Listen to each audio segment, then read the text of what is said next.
नमस्कार. मी दिनेश महादेव भोगले, अंतरंग महाराष्ट्राचा मध्ये आपलं हार्दिक स्वागत करत आहोत.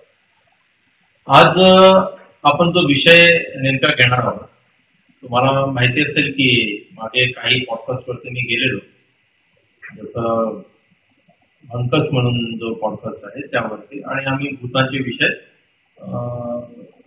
त्यामध्ये मांडलेले काही माझ्याकडे जे काही माझ्याबरोबरचे अनुभव होते किंवा मी काही ऐकलेले अनुभव होते, तर ते मी तिथे जाऊन तुमच्यासोबत शेअर केलेले त्यांच्या माध्यमातून. पण मला थोडस असं डायरेक्ट आपण एखाद्या भूतांच्या स्टोऱ्या वगैरे सांगतो किंवा आपल्या बरोबर घडलेल्या गोष्टी किंवा इतरांबरोबर घडलेल्या गोष्टी आपण ज्यावेळी लोकांबरोबर शेअर करायला जातो त्यावेळी त्या कित्येक जणांना पटतात, कित्येक जणांना पटत नाही, सगळं असं होत. त्यामुळे आम्ही एक विचार केला की ह्या गोष्टी नेमक्या काय आहेत. म्हणजे आज जर सांगायचं झालं तर विषय आमचा आत्म्यावरती चालवायचा आहे. अंतरंग महाराष्ट्राचा हा फक्त भूतांच्या स्टोऱ्या किंवा इतर अशा हॉरर स्टोरी किंवा वेगवेगळे असे विषय, म्हणजे तेवढ्याच विषयांमध्ये गुरफटच न ठेवता या चॅनलला आम्हाला वेगवेगळ्या स्तरांवरचे विषय महाराष्ट्रातले हाताळायचे आहेत.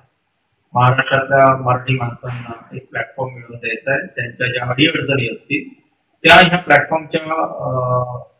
प्लॅटफॉर्म मार्फत आम्हाला तुमच्यापर्यंत संपूर्ण महाराष्ट्रभर, भारताभर म्हणा, किंवा ज्यांच्यापर्यंत आपल्याला पोहोचवता येतील त्यांच्यापर्यंत आपण पोहोचवण्याचा प्रयत्न करणार आहोत. आणि त्याकरिता अंतरंग महाराष्ट्राचा हा जो चॅनल आम्ही जो बनवलेला आहे, आम्ही जो आणलेला आहे, तर त्याची खरी गोष्ट हीच आहे. याआधी आपण काही गोष्टी याच्यामध्ये कव्हर केलेल्या की अंतरंग महाराष्ट्राचा कशासाठी. तर अंतरंग महाराष्ट्राचा ह्या अंतरंगातल्या म्हणजे महाराष्ट्राच्या अंतरंगातल्या गोष्टी, सर्वांच्या मनातल्या गोष्टी सर्वांच्या समोर आणायच्या. जसं माझ्या गोष्टी मी मनातल्या आज तुमच्या समोर मी व्यक्त होतोय, तुमच्या समोर बोलतोय, तसेच महाराष्ट्रामध्ये उपस्थित राहिलेले कित्येक तरी लोक असतील की ज्यांना बोलायचं आहे पण बोलायला काही साधन नाही, आणि सगळे चॅनल सगळ्यांनाच कधी संधी देत नाही. त्यामुळे आम्ही असं ठरवलेलं आहे की आपल्या चॅनलवरून ज्यांना कोणाला यायचं आहे, कुठलीही अट नाही, काही नाही, फक्त बाबा कोणाचं मन दुखवलं नाही जाणार, कोणाचे विरोधात आपण एक काही अशी स्टेटमेंट द्यायची नाही की जेणेकरून त्याचं मन दुखवेल किंवा त्याला वाईट वाटेल, त्याच्यातून काही वाद निर्माण होतील, अशा स्वरूपातलं आपल्याला काही या चॅनलवरून दाखवायचं नाही. पण अडीअडचण जर कोणाची असेल आणि जर ती अडीअडचण होत असेल त्याला विचारायला, तर ती अडचण त्याची आपण आपल्या चॅनलच्या माध्यमातून मांडणार आहोत. त्याच्याकरिता खास करून हा अंतरंग महाराष्ट्राचा आहे. त्याच्यानंतर महाराष्ट्रातील कित्येक जणांचे व्यवसाय असतील तर ते व्यवसाय आपल्याला या चॅनलच्या मार्फत मांडायचे आहेत. आणि दुसरी गोष्टी जसे आपले गडकिल्ले आहेत, नद्या आहेत, त्याच्यानंतर आपले अनेक ठिकाणची जी गावं आहेत त्या गावांना सुद्धा आपल्याला प्रकाशझोतामध्ये आणण्यात आले. तिथल्या काही स्टोरीज असतील, तिथल्या काही गोष्टी असतील, तिथले काही व्यवसाय असतील, तिथले काही संघटना असतील ज्या राजकीय नाही, आपल्याला राजकीय विषय या प्लॅटफॉर्मवरती आणायचा नाहीये. राजकीय माध्यमातले कित्येक जर लोक जर आपले राजकीय विषय सोडून जर येणार असतील तर त्यांचं आपल्या प्लॅटफॉर्मवरती स्वागत असेल, कारण की हा राजकारणासाठी बनवलेला प्लॅटफॉर्म नाहीये, तर हा सर्वसामान्य मराठी माणसाच्या मनातला विषय सर्वांच्या चर्चेत आणण्याकरिता, तो सर्वांच्या समोर आणण्याकरिता हा अंतरंग महाराष्ट्राचा आपण चॅनल सुरू केलेला आहोत. आता अंतरंग महाराष्ट्राच्या मार्फत आपल्याला, जसं आम्ही तुम्हाला सांगितलं, गडकिल्ले आहेत, नदी, त्याच्यानंतर बराचसा देवालय आहेत महाराष्ट्रातली कित्येक सारी, तशीच गूढ स्थानं पण आहेत जी लोकांच्या प्रकाशझोतामध्ये आलेली नाही. आता गूढ शक्ती म्हणजे ज्याच्यामध्ये म्हणतो आपण की बाबा अशा अशा ठिकाणी अशा अशा प्रकारचे जागरूक देवस्थान आहेत जिथे देवालय बनलेली नाहीये. अशा काही देवालयांच्या मागे राय असतात, ज्या जंगलाचा एखादा भाग असतो ज्याच्यामध्ये अशा प्रकारच्या काही शक्ती असतात ज्या लोकांना मदत करतात. शक्ती असतात नसतात हा जो आपण पुढे डिस्कस करू याच्यावरती की बाबा नेमकं याच्यामध्ये काय आहे काय नाही आहे. त्याच्यासाठी आता आपल्याला याच्यामधला अंतरंग महाराष्ट्राचा आपण एक एपिसोड घेत आहोत, त्याच्याबद्दल डिस्कस करणार आहोत. एपिसोड एका भागामध्ये संपवणं शक्य नाही आहे, कारण की याच्यामध्ये जे काही माझ्या लहानपणापासूनचे जे अनुभव आहेत, ज्या काही मी प्रॅक्टिसेस केलेल्या, माझे वडील ज्या वेळेला हयात होते त्यावेळेला ज्या त्यांनी जो मला स्टार्टअप प्रयोग सांगितलेला तो मी कशा पद्धतीने केलेला. त्याच्यानंतर ज्या वेळेला कोविड आलं आणि कोविडमध्ये ज्या वेळेला माझी किसूची दशा ज्या वेळेला चालू होती त्यावेळेला मी जे 1.5 महिन्याचं मेडिटेशन केलं त्याच्यामध्ये मला काय काय आणि कशा प्रकारचे मला अनुभव आले आणि त्या अनुभवामधून मला काय काय जाणीव झाली ती जाणीव तुमच्या समोर मला मांडायची आहे. आता दुसरी गोष्ट परत मला तुम्हाला ही एक सांगायची आहे की मेडिटेशन करताना मला कशा स्वरूपाचं मेडिटेशन मला लागलं म्हणण्यापेक्षा मी करण्यासाठी बसलेलो. मी ज्या वेळेला करत होतो स्वतःहून माझं ठरवून मानाचं करत होतो त्यावेळेला मला काही एक जाणवलं नाही, मला काही एक शक्य झालं नाही, माझं मेडिटेशन होत नव्हतं. पण एक दिवस असंच बसलेलो असताना म्युझिक एक ऐकत होतो, सायलेंट म्युझिक, त्याच्यानंतर विष्णू सहस्त्रनाम असे मी काही वेगवेगळे प्रयोग करत होतो आणि त्यावेळेला मला मेडिटेशन लागलं मी अशा करता म्हणतोय कारण की मी स्वतःहून काहीच नाही केलं, ते आपोआप झालं आणि आपोआप मी त्या संगीतामध्ये लय हो म्हणजे संगीतामध्ये माझं मन रमून मी अचानक काय झालं मला माहिती नाही, मी ब्लँक झालेलो. तर त्याच्याबद्दल पण मला नंतर बोलायचं. मग नंतर त्याच्यामध्ये मी जे काही थोडेसे रिसर्च केले की बाबा सगळ्यांनाच अशा प्रकारचा अनुभव येऊ शकतो नाही येऊ शकत. जे काय होते ते आपल्यासोबत बॉडी सोबत म्हणजे आपल्या ह्या शरीरासोबतच होते. मग शरीरामध्ये काय आहे असं की त्याचे काही पॉइंट्स आहेत का, शरीराचे काही विशिष्ट भाग आहेत का की ज्याच्यावरती तुम्ही कॉन्सन्ट्रेट करून तुम्ही फक्त नुसतं लक्ष जरी केंद्रित केलं तर तुम्हाला त्याच्यावरती जास्त वेळ ध्यान केंद्रित करावं लागत नाही, आपोआपच तुम्ही त्या मेडिटेशनच्या पोझिशन मध्ये पोहोचून जाता. तर असे सगळे भाग आहेत. विषय लक्षात घ्या, आज आपण जो विषय चालू करतोय तो ह्या संदर्भामध्ये कारण की मी एका चॅनलवरती जाऊन भूत वगैरे ह्या सगळ्या स्टोरीच्या सगळ्या गोष्टीच्या ज्या माझ्यासोबत घडलेल्या गोष्टी होत्या त्याही सांगितल्या आणि मी दुसऱ्यांकडून ऐकलेल्या त्याही सांगितल्या. त्यामुळे कुठेतरी आपल्याबद्दल एक संभ्रम नको तयार व्हायला आणि जी जाणीव मला झालेली आहे तीच जाणीव तुम्हालाही व्हावी. कित्येक जणांचे प्रश्न असतात, भूत खरोखर असते का, तर मला दाखवा, आम्हाला ते बघायचं आहे. भूत अशी जर वाऱ्यावरती सुटलेली असते आणि जर रस्त्यामध्ये फिरत असते तर माणसाचं लग्न कठीण झालं असतं आणि जर अशीच जर ती प्रत्येकाला जर दिसत जरी गेली असती तरी तुझा माणूस रस्त्यावरून चालणं सोडून गेला असता. कारण की कित्येक गोष्टी भयानक स्वरूपाच्या असतात, कित्येक गोष्टी सौम्य स्वरूपाच्या असतात, पण त्या गोष्टी असतात आणि त्यांना पाहायचं कसं तर एक वैज्ञानिक दृष्टिकोनातून तुम्हाला जर बघायचं असेल तर पहिल्यांदा एक जसं श्रद्धा आणि त्याच्या विरुद्धात अंधश्रद्धा. ज्या वेळेला एखाद्या विषयी श्रद्धा असते त्याला अपोज करण्यासाठी म्हणजे त्याच्या विरोधात काही बोलण्यासाठी अंधश्रद्धा या शब्दाचा वापर केला जातो. ज्या गोष्टी तुम्हाला पटतायत त्या गोष्टी मला पटत नाही, ज्या गोष्टी तुम्हाला पटतायत ज्या मला पटत नाही त्याच्यासाठी मी एखादा विरोधी शब्द वापरणार. मी म्हणेन देवावरती तुमची श्रद्धा आहे, म्हणजे तुम्ही म्हणाल की देवावरती तुमची श्रद्धा आहे, मी म्हणेन देव हा खोटा आहे आणि ही तुमची अंधश्रद्धा आहे. त्या अशा प्रकारचा विषय झाला.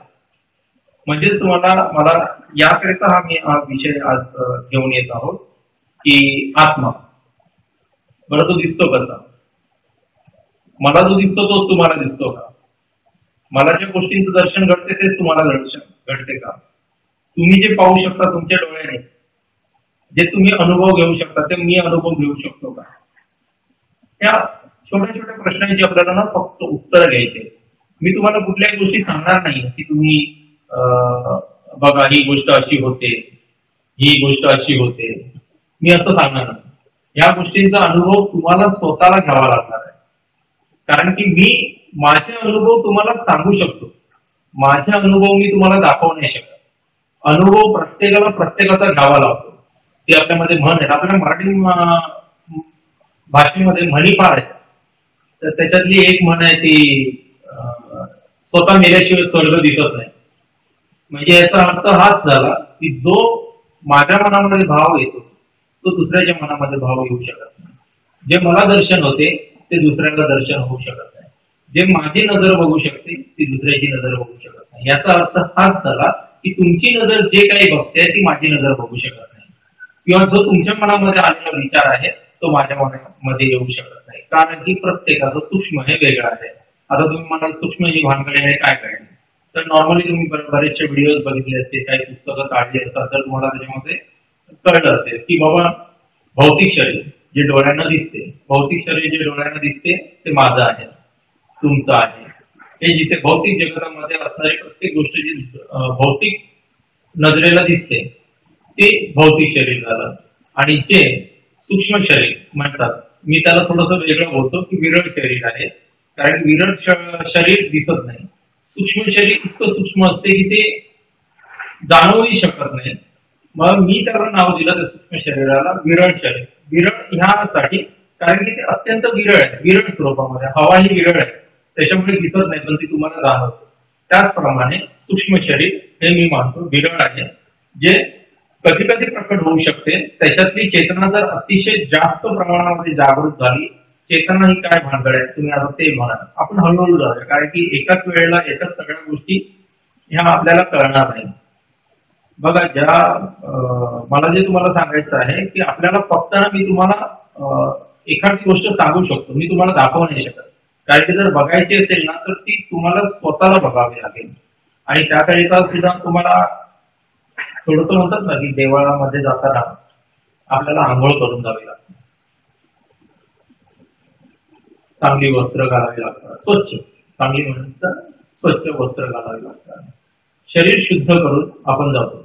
आत्मा कितपत आपला चेतना आपली जर सूक्ष्म शरीर किंवा आपले मन किती शुद्ध करून आपण मंदिरांमध्ये जातो आपल्याला माहिती नाही. बरीचशे लोकांना मी मंदिराच्या रांगेमध्ये बघितलंय, अगदी चांगले कपडे परिधान करून येतात, चांगल्या प्रकारचे अत्तर लावून येतात, चांगली 500 रुपयाची थाळी हातामध्ये घेतात आणि नजरा मात्र दुसरीकडे भरकटत असतात. असो, आपल्याला त्या विषयांपर्यंत जायचं नाहीये. माझं फक्त एवढंच आहे, मंदिरात जाणं एखादं ताट घेऊन, फुलांची परडी घेऊन आणि देवाच्या समोर हात जोडून नमस्कार करणं, तात्पुरते हात जोडणं, नमस्कार करणं आणि मंदिराच्या बाहेर येईपर्यंत आतमधल्या गाभाऱ्यातल्या मूर्तीला विसरून जाणं, इथपर्यंत आज आपली देवदर्शन राहिलेली आहे. पण आत्म्याचं दर्शन तशा प्रकारे करता येत नाही, कारण की देवाच्या समोर, मूर्तीच्या समोर, मूर्तीमध्ये देव आहे मी मानत नाही. असेलही, त्याच्याशिवाय लोकांना, कित्येक लोकांना त्याचा गुण येतो. लोक बऱ्याचशा ठिकाणी साधू संतांच्या पण मूर्त्यांच्या समोर नतमस्तक व्हायला जातात, त्यांना त्याच्यामध्ये गुण येतो असं बोललं जाते. मला पण कित्येक ठिकाणी आलेले अशा प्रकारचे गुण.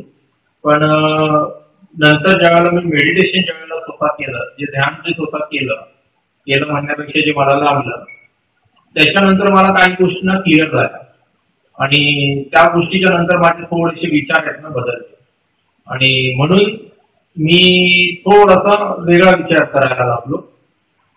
कित्येक लोक म्हणतात, मी अशा कमेंट वाचले बऱ्याचशा जणांच्या, कित्येक जण तरी अतिशय खालच्या पातळीवरची कमेंट करतात. असो, त्यांचा गुणधर्म असेल तो तशा प्रकारे कमेंट करणं, आपल्याला त्यांच्या त्या गोष्टींकडे लक्ष द्यायचं नाहीये, म्हणून मी त्या गोष्टी बोलत नाही. तर कित्येक जणांचा अविश्वास दाखवायचा किंवा काही गोष्टी अशा बोलायच्या निगेटिव्ह अशा प्रकारचं असते. आणि त्याच्यासाठी खास करून मी फक्त प्रयोगशील म्हणून एक प्रयोग करायला म्हणून सांगतो की असं नाहीये की माझ्या प्रत्येक गोष्टींवरती तुम्ही विश्वास ठेवलाच पाहिजे. तुम्हाला पूर्णपणे स्वातंत्र्य आहे की तुम्हाला तुमचा विचार करायचा, कोणाबद्दल काय बोलायचं काय नाही बोलायचं याचं. माझं फक्त एकच काम आहे की आम्ही जो विषय घेतलेला आहे, आता बाबा आपण एक चॅनल चालू केलेला आहे अंतरंग महाराष्ट्राचा, किंवा मी दुसऱ्या चॅनलवरती जातो, त्यांची जी रिक्वायरमेंट असते त्याप्रमाणे आपल्यासोबत काही घडलेल्या घटना किंवा आजूबाजूला घडलेल्या घटना याचं व्यवस्थित निरीक्षण करून ते मांडायचं, असा आपला एक हेतू होता. म्हणून आपण त्या चॅनलवरती गेलो, आपण तिथे बोललो. आताही एक व्हिडिओ शूट झालेला आहे. हा व्हिडिओ येण्याच्या आधी कदाचित त्या चॅनलवरचा व्हिडिओ येईलही, पण मला त्या चॅनलवरती ज्या गोष्टी बोलता येत नाही ना, कारण की काय होतं, आपण एखाद्या गोष्टी जर एखाद्या चॅनलवरती जाऊन बोललो तर ते त्यांच्या सोयीनुसार त्या गोष्टी ते मांडणार आहेत, बाकीच्या गोष्टी आपण बोललेल्या त्या कट होणार आहेत.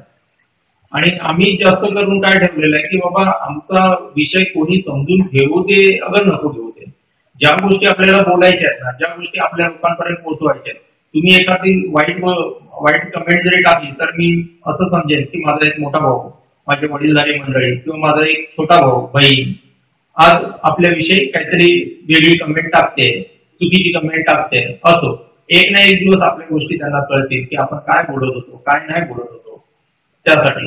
आणि हे फक्त माध्यम आहे तुमच्यापर्यंत जोडण्याकरिता, कारण की ह्या महाराष्ट्र अंतरंग महाराष्ट्राचा प्रमुख उद्दिष्ट हेच आहे की आपल्याला संपूर्ण महाराष्ट्र एकत्र आणायचं आहे, संपूर्ण महाराष्ट्र जवळ आणायचं आहे. आणि हा महाराष्ट्र जवळ याकरिता आणायचा आहे कारण की आजच बघा आताच की ह्या काही दिवसांमध्ये, ऍक्च्युली काही दिवसांमध्ये नाही, ह्या काही वर्षांपासून मी ह्या प्रयत्नात आहे, बऱ्याचशा राजकीय संघटनांबरोबर जॉईन होऊन पाहिलं सुद्धा की काय होते का, पण नाही, राजकीय पक्ष सगळेच आपल्या आपल्या आपल्या स्वार्थासाठी काम करत होतात, स्वतःची पुढे बाजून घेण्यासाठी सगळ्याच कार्यकर्त्यांचा वापर करत असतात. मग अशामध्ये जर बघितलं तर प्रामाणिक कार्यकर्त्याचं काही एक त्याच्यामध्ये म्हणजे त्याला काही एक साध्य होत नाही. प्रामाणिक व्यक्तीसाठी खरं म्हणजे बघितलं तर राजकारण नाहीच आहे. मग अशा वेळेला जर आपले विषय मांडले जाऊ शकत नाही, जर माणसं आपली जवळ येऊन ज्याचं आपण लहानपणी ऐकलंय एकीचं बळ, जे लहानपणी आपल्याला आपल्या टीचरने आपल्या शिक्षकांनी दाखवलेलं असते, एक काठी घेतात मोडतात चुकते, दोन काट्या घेतात मोडतात चुकते, पण एखादा जर लाकडाचा कुंचका जर घेतला, त्या लाकडांच्या बारीक बारीक काट्याचा कुंचका केला आणि त्यांना एकत्र जर बांधलं तर त्या काट्या तोडता येत नाही. त्यासाठी आपल्याला एकजूट करावे लागते. मग आता विखुरलेल्या महाराष्ट्राला आणि त्यातल्या मराठी माणसाला एकत्र करायचं होतं, सोबत बांधून चालायचं होतं. हा, आपल्याला कोणाच्या विरोधात लढायचं नाहीये, आपली लढाई दुसऱ्यांच्या विरोधात आहेच नाही, आपली लढाई आपल्या स्वतः बरोबरच आहे. स्वतः बरोबर अशासाठी म्हणतोय कारण की आपल्याला आजपर्यंत एकत्र राहता आलेलं नाही आहे. जर आपल्याला एकत्र राहता आलं असतं तर आपल्या छत्रपती शिवाजी महाराजांच्या घराण्याची जी विल्हेवाट लागली त्या प्रकारची विल्हेवाट लागली नसती. छत्रपती संभाजी राजांना ज्या प्रकारचं मरण आलं, भाऊ तुम्ही बोला की ते वीर मरण होतं, पण अशा प्रकारचे हाल होऊन करून मरणं, विचार करा आपल्या घरातली जर एखादी व्यक्ती जर अशा प्रकारची मरत असती तर आपल्या काळजाला काय त्याच्या वेदना झाल्या असत्या. त्या वेदना तुम्ही त्या पिक्चर मधून बघितल्या उपटेकरांच्या.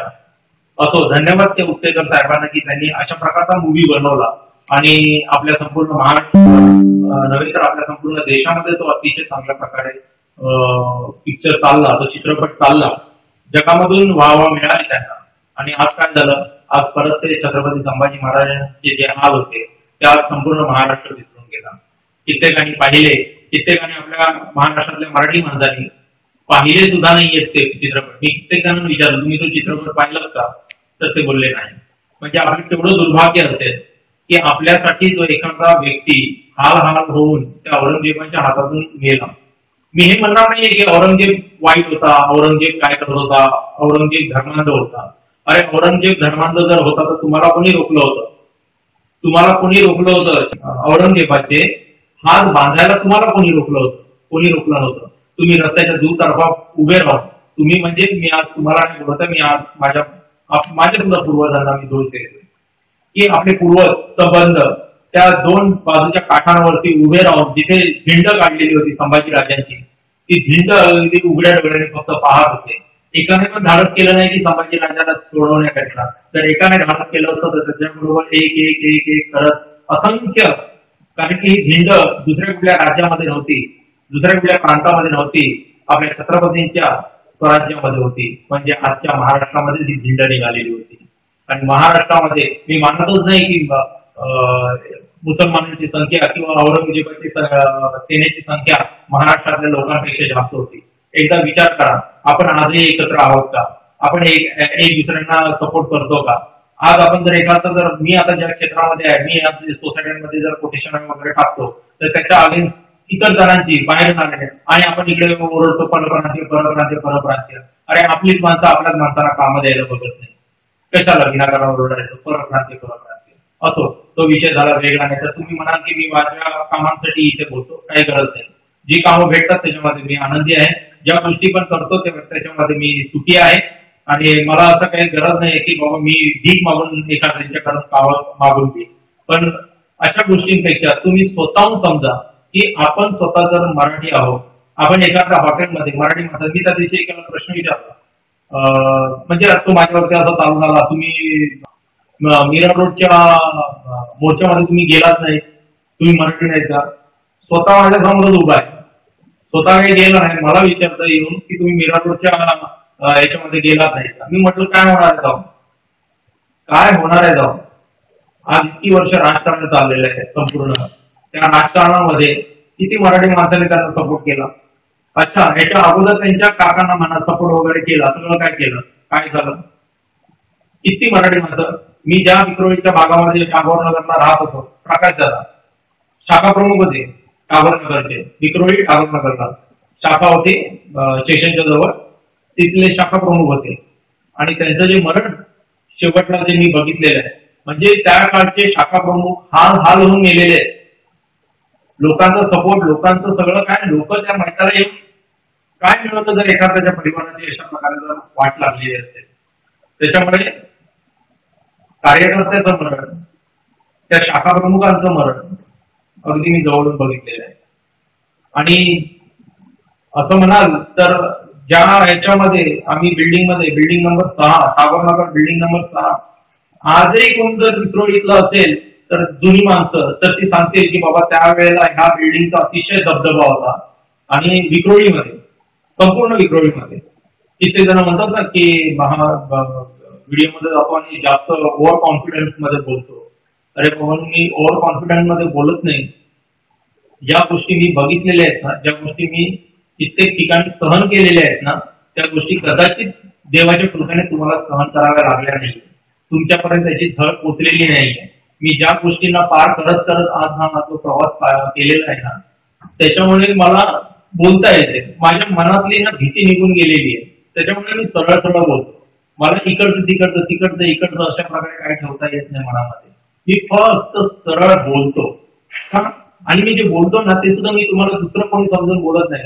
तुम्हाला मी माझी भावंड समजतो, तुम्हाला मी माझे पुतणे समजतो, पुतणी समजतो, भाचा भाची, माझा मुलगा मुलगी, त्याप्रमाणे तुम्ही माझे भावंड आहेत. तुम्ही माझ्यापेक्षा मोठे असाल तर तुम्ही माझी वडीलधारी मंडळी आहात.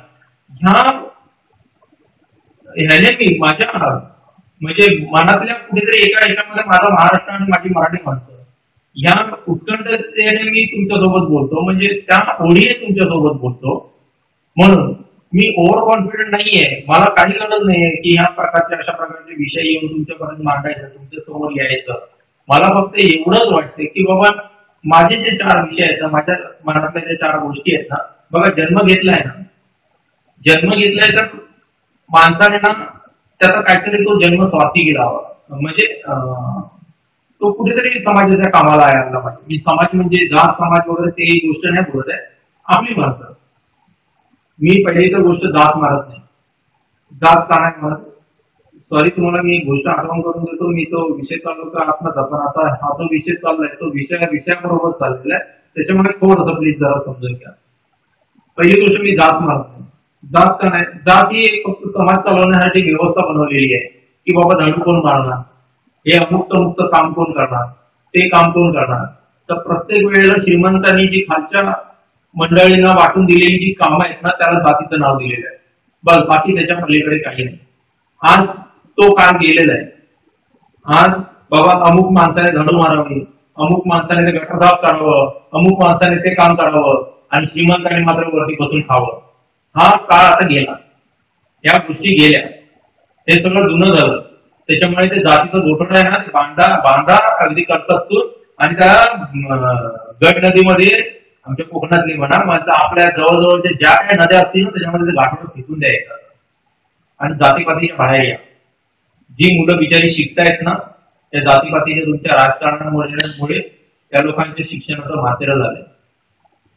तुम्हाला ज्या मागायच्या गोष्टी सरकारकडे त्या मागता येत नाहीये, त्याच्यावरती तुमच्या डोळ्यावरती पट्ट्या पडल्या.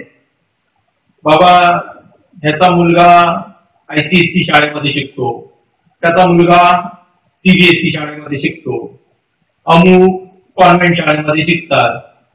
मग आमचीच मुलं का अशा कुठल्याही प्रकारची म्हणजे व्यवस्थित सोय नसलेल्या अशा शाळेमध्ये आपल्या मुलांना शिकावं लागते. आधी तुम्ही गावाखेड्यातल्या भागांमध्ये जा, व्यवस्थित धड शिक्षक नसतात तिथे. पगार मात्र गव्हर्नमेंट शाळेचे शिक्षक लाख लाख रुपये, 1.5 लाख रुपये घेतात.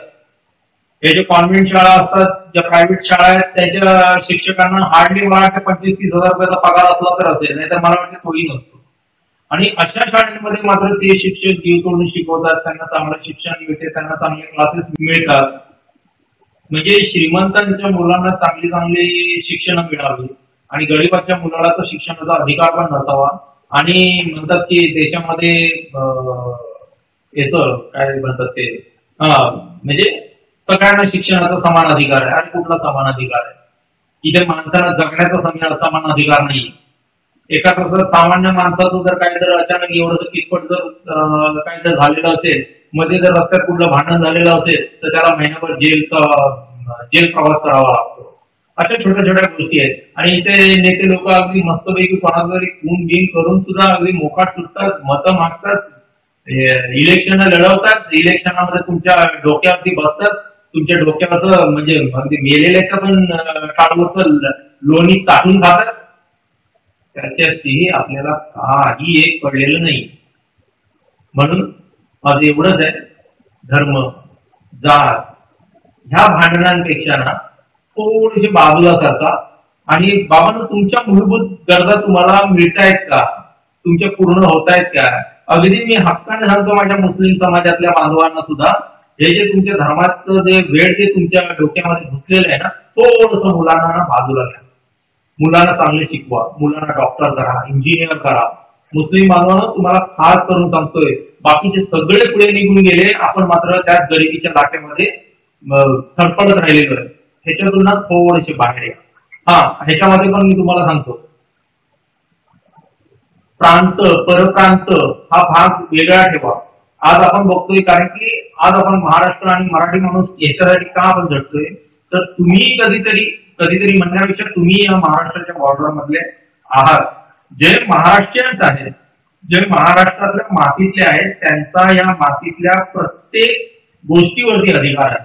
आज मला हे नाही म्हणायचं आहे की बाबा ते महिलांना जे काहीतरी ती योजना आली आहे ती, तर ती लाडकी बहीण जी योजना आहे त्याच्यामध्ये खरंच विचार करा. महाराष्ट्रातल्या प्रत्येक माणसाने त्याच्यामध्ये हिंदू असेल, ख्रिश्चन असेल, मुस्लिम्स असतील, कोणी असतील, महाराष्ट्र रक्त आठवा तुमचं, बाबा ह्या मातीतलंच आहे का?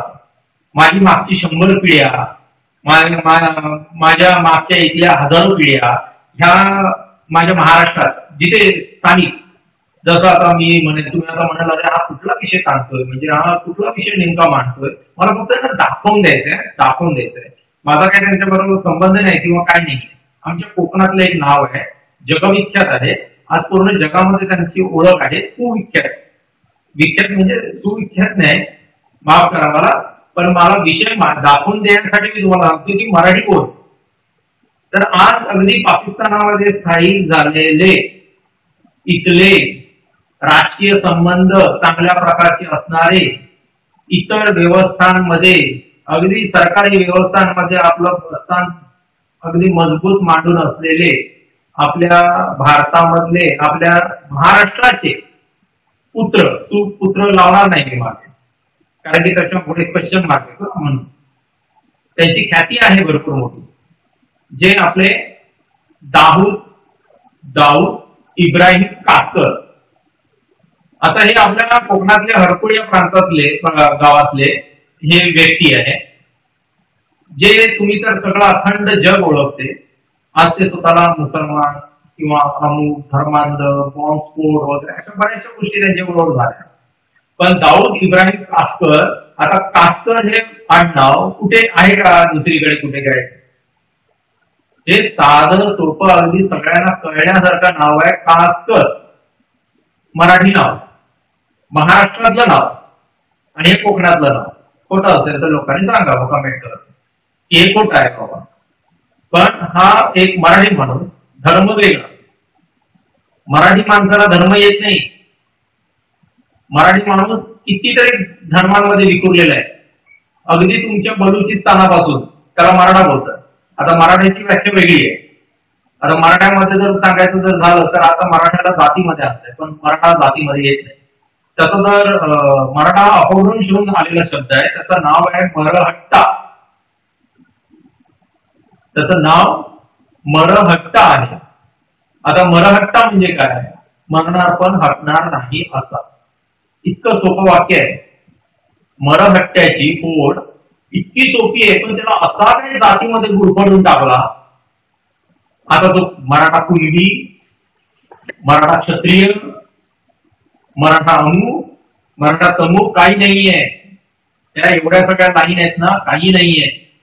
छत्रपती शिवाजी महाराजांच्या स्वप्नातला आणि त्यांनी जो निर्माण केलेला मराठा हा एवढाच आहे. फक्त त्याची जात नाहीये, त्याचा धर्म नाहीये, काही नाहीये. जो मातृभूमीच्या रक्षणासाठी लढला ना, म्हणजे मातृभूमी रक्षणा लढणार, मरणार परणा हटणार असा मी मरहट्टा म्हणून मराठा. पुन्हा ऐका, मातृभूमी रक्षणा लढणार, मरणार परणा हटणार असा मी मरहट्टा म्हणून मी मराठा. बस एवढाच अर्थ आहे. तुम्हाला समजलं असेल तर तुम्ही नक्की समजून द्या मराठ्याची व्याख्या. जो कोणी आपल्या मातृभूमीच्या रक्षणासाठी लढायला तयार आहे, मरायला तयार आहे, पण मरण आलं ना समोरून चालून तरी सुद्धा हटणार नाही, तो मराठा. जातीत कसला आला मराठा? जातीत मराठा येऊ शकत नाही.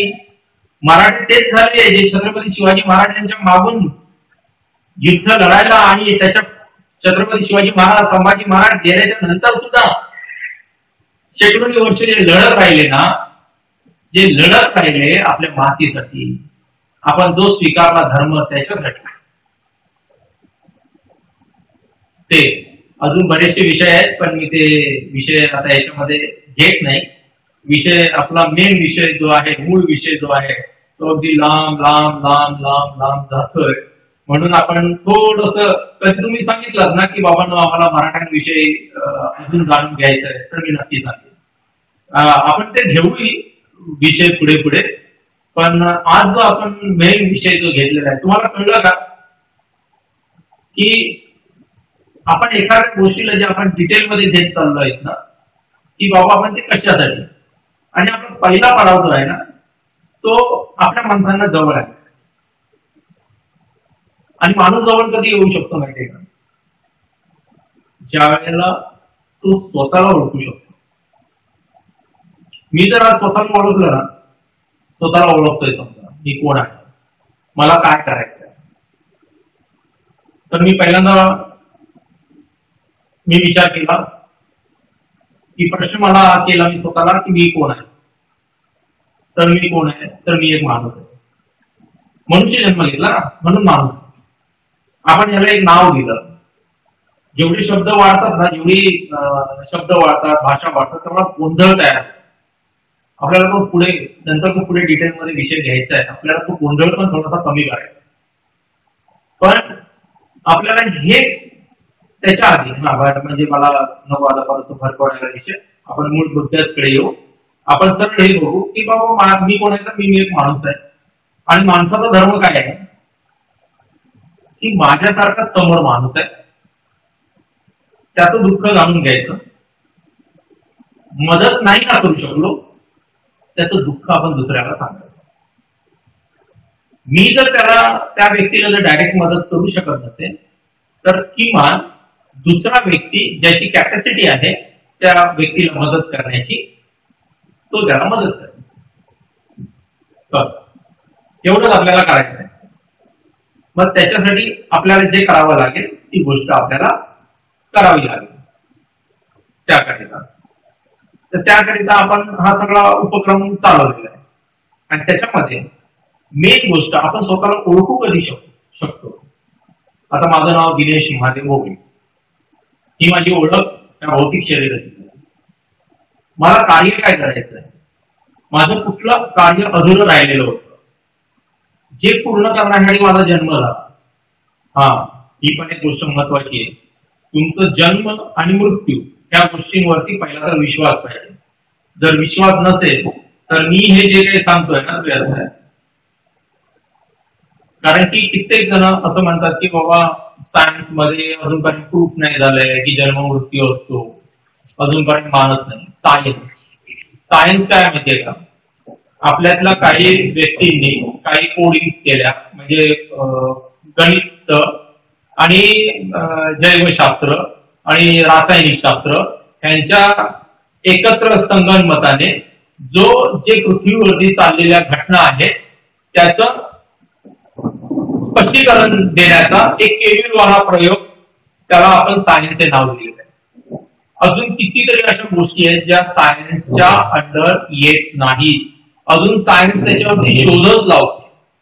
म्हणजे सायन्स जर त्या गोष्टींचा शोध अजूनही लावत असेल म्हणजे सायन्सच्या पलीकडे सुद्धा कित्येक गोष्टी आहेत, पण त्या कित्येक जणांना पचवणं कठीण होते. एका विहिरीमध्ये बेडूक असतो आणि त्या विहिरीमध्ये ज्या वेळेला पाणी कमी असते त्यावेळेला तो अडकलेला असतो विहिरीच्या आतमध्ये. तो ड्राव ड्राव ड्राव करतो, तिथले जे काही माशी असतात, शेवाळ असते ते खातो आणि तो बेडूक जगतो. ज्या वेळेला पावसाळ्यात पाणी अतिशय भयंकर स्वरूपामध्ये येते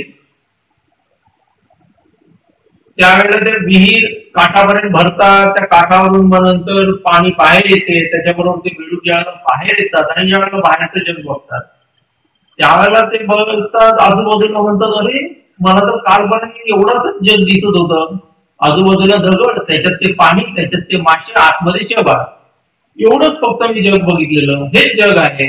पण आता बघतो तो त्याची नजर थांबत नाही तिथपर्यंत त्याला जग दिसते, वेगवेगळ्या प्रकारची झाडं दिसत आहेत, फुलं दिसत आहेत, पानं दिसत आहेत, सगळं जग दिसते, किड्या मुंग्या काय काय प्रकारचे त्याला सगळं जाणवते, दिसतंय सगळं.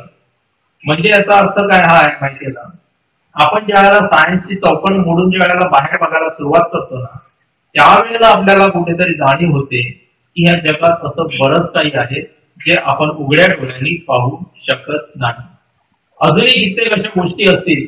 आज आपण हाही शोध नाही लावलेला आहे की हवेत नेमकं आहे तरी काय काय, या प्रकाशामध्ये जी आज आपल्याकडे लाईट पोहोचते त्याच्यामध्ये नेमकं आहे तरी काय काय. अजून असे बरेचसे शोध, आजही किती शोध लागले ना तरी सुद्धा पहिल्यांदा लागलेला शोध हा पुढच्या वेळेला बदलतो, पुढच्या वेळेला त्याची सगळी समीकरणं बदलतात. मग आपण कशावरती विश्वास ठेवायचा आणि कशावरती विश्वास ठेवून आपण एखाद्याला जे दिसत आहेत, एखाद्याला जी स्वप्न पडतायत, एखाद्याला जे एखाद्या गोष्टीचा भास होतोय त्याला आपण असं म्हणायचं की ही अंधश्रद्धा आहे. नाही, तुम्हाला जी स्वप्न पडतात ना ती मला पडत नाही आणि मला स्वप्न पडतात ती कदाचित तुम्हाला पडत नाही. प्रत्येक माणूस वेगळा आहे, शरीराने तर वेगळा आहे पण त्याच्या विचाराने पण तो वेगळा आहे. माझे आणि तुमचे विचार समान असू शकत नाही. हा, एखाद्या ठिकाणी शाळेमध्ये तुम्ही अभ्यास सारखा करता पण तो अभ्यास सुद्धा माझ्या स्मरणशक्तीप्रमाणे माझ्या लक्षात राहील, तुमच्या स्मरणशक्तीप्रमाणे तुमच्या लक्षात राहील. म्हणजे प्रत्येक गोष्ट माणसाची वेगवेगळी आहे. आपण विनाकारण फक्त तो प्रयत्न करतो की तो माझ्यासारखा आहे, मी त्याच्यासारखा आहे. नाही, घरातली सगळीच्या सगळी मंडळी, तुमच्या घरातल्या एकाच घरात राहणारी सगळी मंडळी किंवा आई वडिलांची 3 मुलं आहेत समजा, तरी तिन्ही मुलांचे विचार वेगवेगळे असू शकतात नाही. तिघाही मुलांचे विचार, अगदी जुळ्या मुलांचे पण विचार वेगवेगळे असतात, जुळ्या मुलांचे, एक सारख्या दिसणाऱ्या मुलांचे. त्यामुळे प्रत्येक व्यक्ती हा सेपरेट आहे. भले त्याचा आत्मिक एनर्जी जरी त्याची एक असली आत्मिक एनर्जी, बरोबर, आत्मिक एनर्जी ही एकच असते. हा आपण भाग पुढे अगदी भरपूर चालणार आहे कारण की ह्याच्यातून बरेचसे भाग पुढे पुढे आणावे लागतील कारण की हा विषय एका ह्याच्यामध्ये क्लोज होण्याचा नाही. कारण की आपल्याला हा विषय मेडिटेशन मध्ये न्यायचा आहे. मेडिटेशन मध्ये नंतर तुम्हाला दृश्य काय दिसतात ती बघायची आहे, तुम्हाला ती दृश्य सांगायची आहे.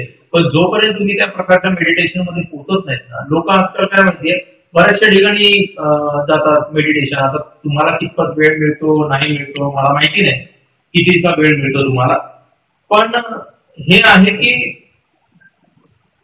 ज्यांच्याकडे पैसा आहे, ज्यांच्याकडे वेळ आहे, ज्यांच्यासाठी वेगळी वेगळी लोक कामं करतायत, ज्यांच्याकडे पैसे घेऊन येत आहेत आणि ते अगदी त्यांचा वेळ काय वाया जात नाहीये, मी असं सांगू नाही शकत की तुमच्याकडे वेळ आहे, तुम्ही थकून भागून येता, ट्रेनचा प्रवास करता आणि म्हणून तुम्ही मेडिटेशनला करता. काही एक गरज नाही मेडिटेशनला अशा प्रकारे. तुम्हाला मी त्याच्यासाठी पण एक ना झोपताना तुम्ही कुठल्या पण पोझिशन मध्ये बसा, तुम्ही खालती मांडी घालून बसा, तुम्ही असे खुर्चीवरती बसा, तुम्ही झोपलेले असताना बसा. मला तुमच्यासाठी नाही असं प्रयोग म्हणून द्यायचा आहे मेडिटेशनचा, की जो तुम्ही करून तुम्ही स्वतःला त्याच्या म्हणजे त्या गोष्टी बघण्याकरिता स्वतःला सक्षम करू शकाल. बघा एबीसीडी शिकल्याशिवाय ना पुढची गणित तुम्हाला म्हणजे तुम्हाला पूर्णपणे इंग्लिशच्या गावेपर्यंत पोहोचता येत नाही. जसं गणित तुम्हाला 1 ते 100 पाठ केल्याशिवाय तुम्हाला पुढचे अंक जोडता येत नाही, किंवा तुम्हाला 1 ते 10 नंबर लावावे लागतात, त्याच्यानंतर मग परत पुढचे डिजिट तुम्हाला त्याच्यावरती चढवावे लागतात. ज्यावेळेला त्या गोष्टी तुम्ही शिकता त्यावेळेला तुम्ही ते नंबर्स बरोबर एका रेषेमध्ये लावत जाता, त्याप्रमाणे तुम्ही गणित शिकता. त्याचप्रमाणे अध्यात्म, आता अध्यात्म आणि मेडिटेशन हा थोडासा भाग वेगळा आहे, अध्यात्माचा भाग वेगळा आहे, तो पण आपण पुन्हा कधीतरी घेऊ, पुढे कधीतरी घेऊ अध्यात्म हा विषय, की बाबा अध्यात्म म्हणजे नेमकं काय, कशा प्रकारे कशावरती विश्वास ठेवायचा, विश्वास ठेवू नये, किंवा बाबा देव आहे देव नाही आहे काय आहे, या सगळ्या पुढच्या गोष्टी. आपण सध्या पहिला विषय घेतलेला आहे आत्म्याचा. आता आत्म्याचा हा विषय घेताना एका विषयाला लागून इतक्या गोष्टी लागून आलेल्या आहेत, कारण की सगळ्यात प्रथम जो आहे ना तो आत्माच आहे. जोपर्यंत आपण स्वतःला ओळखत नाही तोपर्यंत आपल्याला दुसरा दिसू शकत नाही. फिजिकल बॉडी बघतो सहज अगदी डोळ्यांनी बघतो ही वेगळी गोष्ट आहे, म्हणून तर आसपासचे सगळे प्रकार वगैरे चालतात, कारण की आपल्याला माणसं ओळखता येत नाही. आपण तेवढा स्वतःचा अभ्यासच केला नाही, आपण स्वतःलाच कधी बघितलं नाही. जर आपण स्वतःलाच जर नीट बघू नाही शकलो तर आपण दुसऱ्याला काय ओळखणार. नुसतं समोर दिसणारं चित्र बघितलं म्हणजे ती व्यक्ती झाली नाही, त्या व्यक्तीच्या आतमध्ये नेमकं काय आहे व तो कुठल्या एनर्जीला घेऊन जन्म झालाय त्याचा. एनर्जी मी अशा करता बोलतो, ऍक्च्युली मला त्याचे विचार बोलले पाहिजे, कारण की कुठलंही कारण धारण केल्याशिवाय, लक्षात घ्या, कुठलंही कारण धारण केल्याशिवाय माणसाचा जन्म होत नाही. जसं आत्म्याला एका कारण शरीराची गरज लागते, ते कारण शरीर ज्या वेळेला आत्मा धारण करतो त्याच्यानंतर तो सूक्ष्म शरीरात येतो. कारण शरीरामुळे सूक्ष्म शरीरात जे डेव्हलप होतात ते विचार, तुमचे विचार हे कारण शरीरामध्ये. कारण आलं तर तुमचे विचार आले, विचारांमधून तुमचं संपूर्ण सूक्ष्म शरीर डेव्हलप होते. आणि ज्या वेळेला सूक्ष्म तयार होते त्याच्यानंतर तुम्ही कुठल्या व्यक्तीकडे जायचंय, कुठल्या ठिकाणी जायचंय, हा त्याच्या मागे मात्र हे ज्या वेळेला तुम्ही धारण करताना कारण सुद्धा धारण करता, त्याच्यासाठी सुद्धा तुमच्या आत्म्यामध्ये जी एनर्जी स्टोअर आहे तुमच्या पूर्व कर्माची, त्याच्या स्वरूपातच तुम्हाला कारण शरीर मिळते. त्याच्यामध्ये आत्मा असतो, म्हणजे आत्मा कारण शरीराचं वलय बनवतो आणि त्याच्यानंतर तुम्ही सूक्ष्म धारण करता तुमच्या विचारांच्या शक्तीने, आणि ज्या वेळेला सूक्ष्म धारण होते त्यावेळेला तुम्ही फिजिकल बॉडीमध्ये जे काही शरीर बनत असते किंवा बनलं आहे काय, त्या बनणाऱ्या शरीरामध्ये, उत्पन्न होणाऱ्या शरीरामध्ये, ते जीवामध्ये. म्हणून आपल्याकडे म्हटलं होतं ना जीवात्मा. जीवात्मा म्हणजे काय, जीव आहे आणि हा आत्मा आहे. जीव आत्मा नाहीये, आत्मा वेगळा आहे जीव वेगळा आहे. तर जीवामध्ये हे जे शरीर आहे, आत्मा आहे, हा त्या 3 शरीरामध्ये म्हणजे आत्मा, कारण आणि सूक्ष्म या तिघांच्या मार्फत त्या जीवामध्ये प्रवेश करतो. आणि आपल्याला वाटते की बाबा आता जन्म झाला, असं झालं तसं झालं, आपण हळूहळू वाढत राहतो, कित्येक गोष्टी घडत राहतात पुढे पुढे. मग कित्येक वेळेला आपल्याला असं जाणवते की आपल्यासोबत घडणाऱ्या गोष्टी, आपल्यासोबत घडणाऱ्या घटना, हे देव मला काय त्रास देतोय, माझे देव आहे माझ्यासोबत काय करतोय. एका ठिकाणी एकाला श्रीमंताचे श्रीमंत बनवत चाललाय, मला मात्र त्याच्यातला एक सदाम पण देत नाही, माझ्या हातामध्ये एवढी मेहनत करून सुद्धा. असं कित्येकांना प्रश्न पडतो, मलाही प्रश्न पडलेला. कोविडमध्ये ज्या वेळेला मी मेडिटेशन करायला बसलो ना त्यावेळेला, तर मिसेसने फक्त एवढं सांगितलं, तुमची केतूची दशा आहे बाबा, तुमच्याकडून आता कदाचित असे चुकीचे तुमच्या मनामध्ये तुमच्या डोक्यामध्ये असे डिसिजन येत आहेत की आत्महत्या वगैरे. तर ते बोलले, मी तिला बोललो तुला कसं माहिती? तर ते मला बोलली, मी तर ऍस्ट्रोलॉजर आहे, मला कळते की आता कोणाच्या दशेमध्ये माणूस कोण काय विचार करतोय. तिच्याकडे बरेचसे फोन कॉल्स येत असतात, लोक विचारत असतात, मी त्या आपल्या फक्त गोष्टी ऐकत असतो की ती काय करणार सांगते. पण मी आता तिच्या गोष्टी लावलंच नाही. तिच्या गोष्टी ज्या काय मला ती सांगते त्या मी तंतोतंत ऐकतो आणि त्याप्रमाणे त्या गोष्टी करतो. विषय पुढे. तर मी ते तर ते त्या शरीर त्याला मिळते आणि त्याप्रमाणे हे सगळं चालू होते. म्हणजे आता जो मगाशी मी विषय जो मला सांगत होतो की आपण आपल्याला येणाऱ्या अडचणींना आपण देवांवरती ठोकतो. देव तुझा दुसरं कोणी नाही, त्यांच्यामध्येही आत्मा वास करतो. हो, देवाच्या आतमध्ये कुठली वेगळी एनर्जी नसते. एक तुम्हाला मी छोटंसं उदाहरण देतो. श्रीकृष्णाने भगवद्गीतेमध्ये सांगितलेलं आहे, तुम्ही बऱ्याच ठिकाणी ऐकलेलं असेल, मी चराचरांमध्ये आहे, मी प्रत्येक गोष्टींमध्ये व्याप्त आहे. मी त्या झाडांमध्ये आहे, मी त्या पशुपक्षींमध्ये आहे, मी त्या दगडांमध्ये आहे, मी चराचरांमध्ये म्हणजे मी प्रत्येक जीवसृष्टीमध्ये प्रकृतीच्या प्रत्येक ठिकाणी माझा अंश आहे, मी आहे. म्हणजे ज्याचा अर्थ श्रीकृष्णांना हे सांगायचं आहे की मी आत्मस्वरूपामध्ये आहे. म्हणजे त्याचा अर्थ हा आहे की जो आपला आत्मा आहे ना, हा सर्वात मुख्य भाग आहे.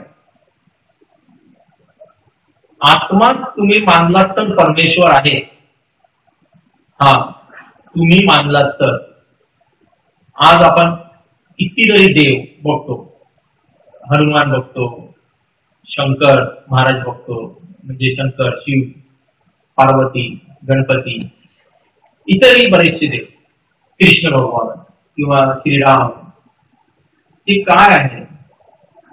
त्यांचे सगळ्यांचे ना जन्म होऊन गेलेले आहेत आणि त्यांच्यामध्ये ज्या, जसं मी तुम्हाला 3 सांगितलं, सूक्ष्म, कारण आणि आत्मा, हे ज्या 3 गोष्टी आहेत ना, या 3 गोष्टी, त्या 3 गोष्टींमधून जो असाच्या असा भौतिक शरीर जे आहे ना, भौतिक शरीर हा भाग वेगळा आहे.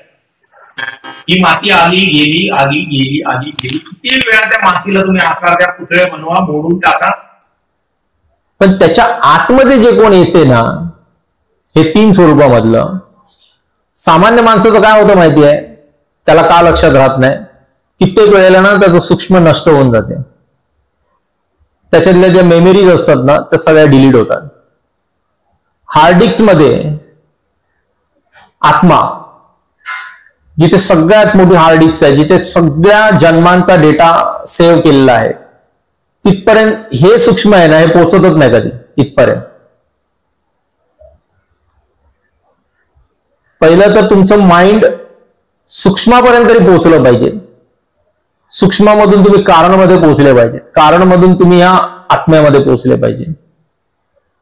श्रीकृष्ण, शंकर भगवान आणि इतर देव जे कंटिन्यू, म्हणजे कंटिन्यू, जसं आपले श्रीकृष्ण पण बघा ध्यान धारणेमध्ये बसायचे आणि सगळ्यात जास्त ध्यान अवस्थेमध्ये बसणारे आहेत ते योगी, महायोगी आपले शिव आहेत, शंकर भगवान आहेत. तर हे जे आहेत ना, हे स्वतःवरती लक्ष केंद्रित करतात. म्हणजेच काय, तर स्वतःमध्ये जी आत्मशक्ती आहे ना, आत्मशक्ती प्रकृती आहे.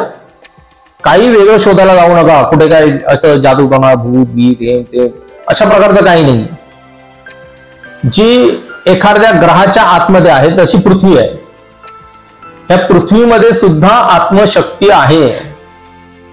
अजून याच्यावरती शोध लागायचे बरेचशा गोष्टी आहेत. ही पृथ्वी तुमच्याबरोबर बोलू शकते. प्रत्येक पृथ्वीवरचा दगड, झाड वगैरे सगळ्या गोष्टी तुमच्याबरोबर बोलू शकतात. बोलू म्हणजे असे ज्या आपल्या भाषा आहेत त्या पद्धतीने नाही. मी तुम्हाला सांगणार आहे की त्याच्या पलीकडे कसं जायचं असते. प्रत्येक भाषेमध्ये तुमच्या समोर असलेली गोष्ट बोलू शकते तुमच्याबरोबर, कारण की तुमचं सूक्ष्म त्याला साधन बनते बोलण्यासाठी.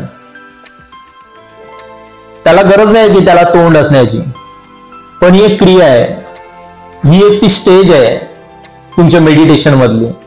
ज्या वेळेला तुम्ही तिथपर्यंत पोहोचाल त्यावेळेला तुम्हाला ह्या सगळ्या गोष्टींचा दृष्टांत व्हायला, ह्या सगळ्या गोष्टी दिसायला आणि ह्या गोष्टी सगळ्या जाणवायला सुरुवात होईल. त्यासाठी तुम्हाला हा मेडिटेशनचा भाग ऐकावा लागेल आणि हा भाग आपला असाच कंटिन्यू राहील.